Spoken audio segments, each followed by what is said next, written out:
I'm Eric Singer, Gazette.com, and this is the Gazette 2016 election coverage. And it certainly was a busy night. Joining me now, Tom Roeder and Wayne Heilman, and you both were very busy. Let's start, of course, with the big race, the big jewel of the evening in Colorado. A busy night, but what a quick night. This was pretty Yes. amazing. Less than an hour after the polls were closed for the Republican Senate primary, Darrell Glenn was declared the winner by the Associated Press, a result that was confirmed by the Gazette.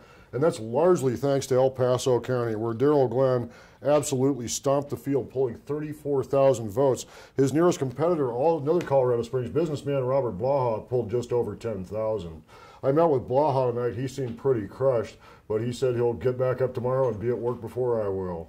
And I had the opportunity to speak with Darrell Glenn just moments after he was announced the winner, and he was very excited about it, and he was already planning on what's going to happen next. And of course, you can read more about that in the Gazette and Gazette.com. Big race for Darrell. When you look at him facing incumbent Michael Bennet in the fall, he's a relative unknown who just a few months ago, Michael Bennet couldn't remember his name. We'll see what happens there. All right, and you were following a lot of other races as well. Yes, I was following the Congressional District 5 race with Doug Lamborn, the incumbent five-term congressman. He easily defeated Calandra Vargas, who actually finished ahead of him in the 5th District Assembly, almost kept him off the ballot.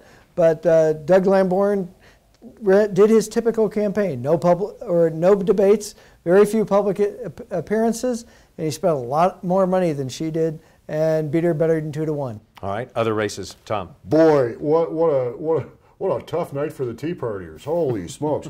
In GOP primaries here for the state Senate and House, we had one race with Gordon Klingenschmidt, who's kind of a noted religious rebel. He's been very outspoken, put his foot in his mouth a few times. He got destroyed by Bob Gardner, who was a former state lawmaker who took him on in that Senate District 12 primary. Bob pulled 62% of the vote over Gordon Klingenschmidt. Wow, what a night. And in another kind of comeback kid race, we have Larry Liston, another former state lawmaker, took on Tea Partier Janek Joshi, and again, 60+% for Larry Liston, who was portrayed as very much a member of the Republican establishment. Well, apparently that Republican establishment votes. And as far as county commissioners, there's still one race still too close to call even tonight, which is election night.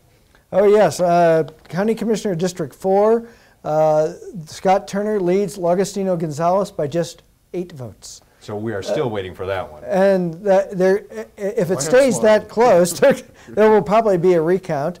The other 2 races are not as close. Stan Vanderwerf is fairly easily beating Karen Cullen, who was a disciple of Sally Clark, and Mark Waller was very easily beating his opponent, Tim Geithner, in the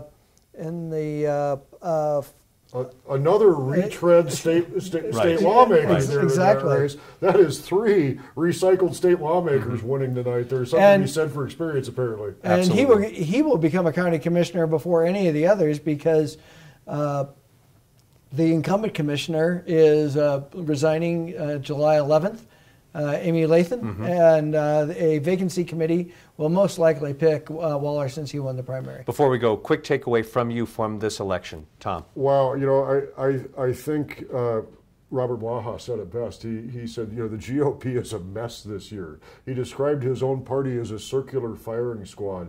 We have seen a rough primary season. It's going to be fascinating to see how that plays out in the general elections here statewide. I think El Paso County is going to be a safe home for the Republicans, but the state of Colorado, we're looking pretty purple. Wayne, takeaway.